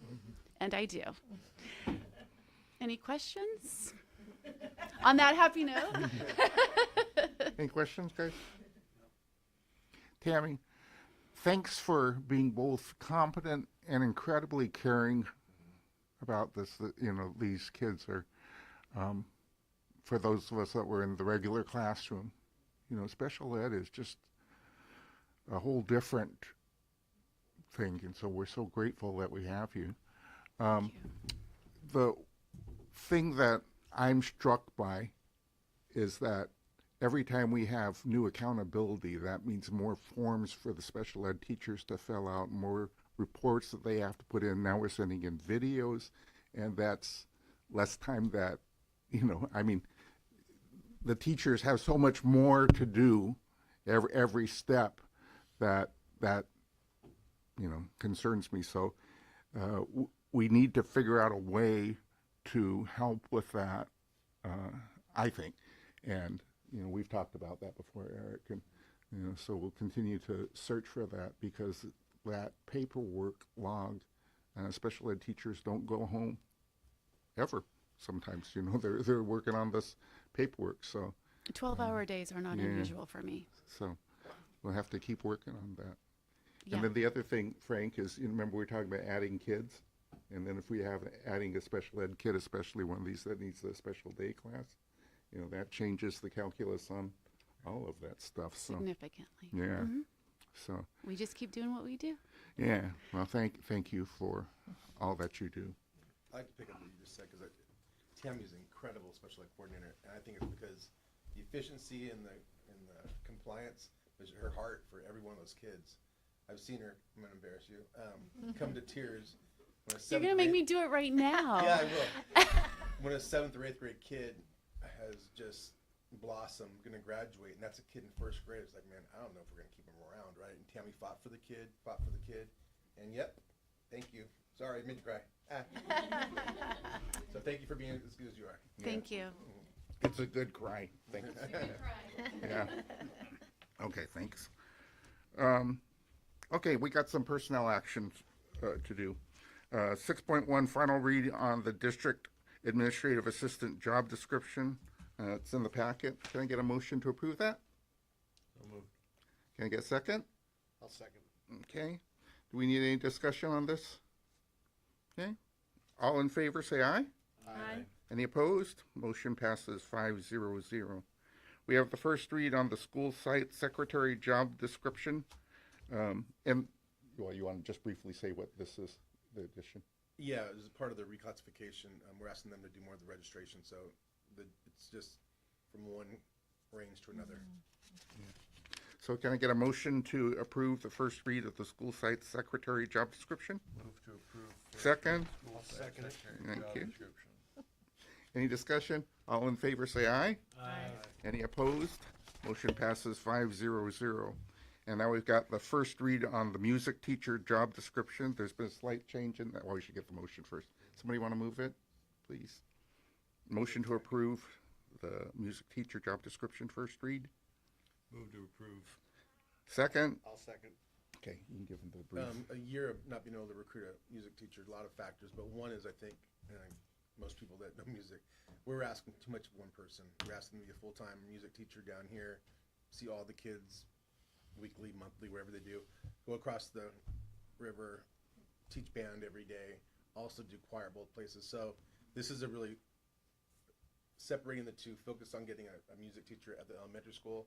And then we have an art music grant that we can be creative with for more of the band purposes. And we just started a band club. It's not the same as band, but the kids on Monday love it. So this is a big attempt to get a music teacher into Spreckels and not ask them to burn out the first week. Yeah, we're not looking for another Kristen Thompson. She pulled it off because she was that good, but Yeah. you know. Any more discussion? All in favor say aye. Aye. Any opposed? Motion passes 500. Committee updates?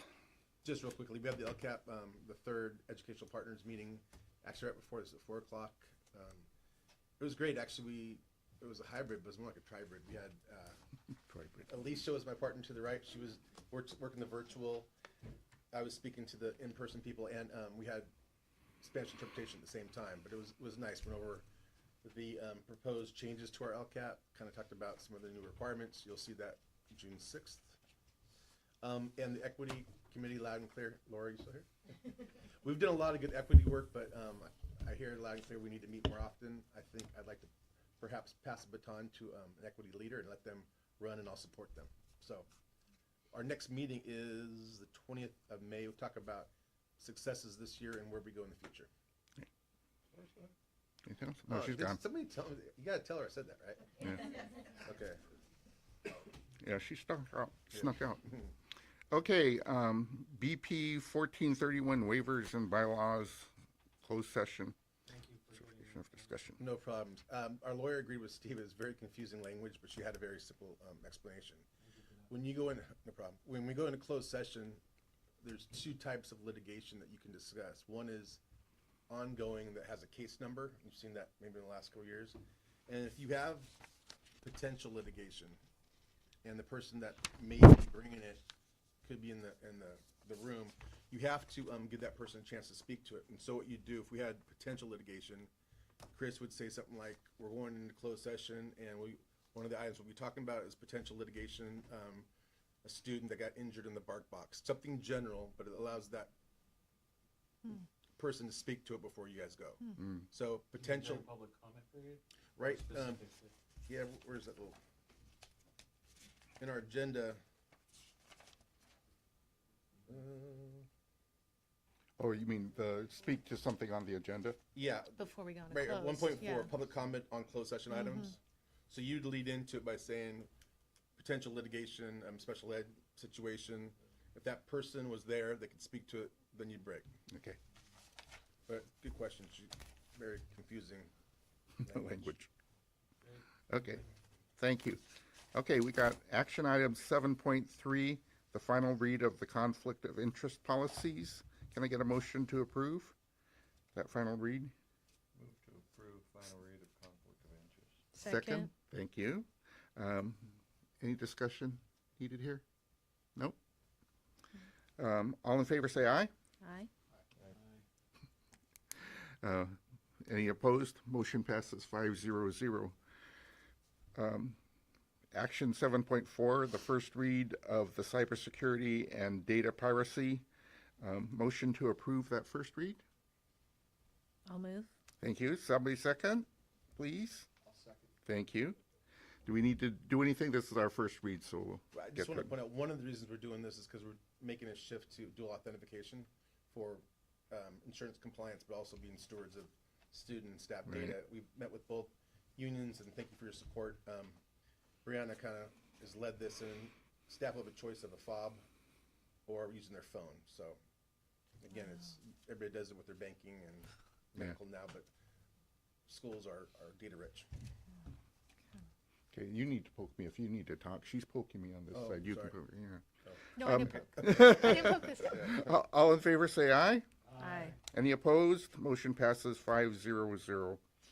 7.5, first read of the March 2024 policies per guide sheet. This is just one of those routine things that we do. They're in the packet. I'll move. Thank you. Second. Any discussion needed? All in favor, say aye. Aye. Any opposed? Motion passes 5-0-0. On to page 8. Oh, then consent items. So we did pull that one thing out of the consent items, but are we ready to approve the consent items? Where is that? It's right there. Lou Edwards. Yeah. Where's the motion, though? Move to approve consent. Thank you. Second. Any discussion? Did you get a seconder? I seconded. Thank you. All in favor, say aye. Aye. Any opposed? Motion passes 5-0-0. Future agenda items, we've asked them to come back with some more information about the intervention program? Job No, description. bullying prevention update. And also job description for the hybrid transportation person. Right. Okay. July meeting. Okay. Oh yeah, good. In July, we need one. Yeah. Okay, motion to adjourn? Okay. Ran out of poop. All in favor, say aye. Aye. Motion passes 5-0-0. Thank you. Thank you all. 2 hours, which is by most standards not bad, but for us it's long. Yes, sir.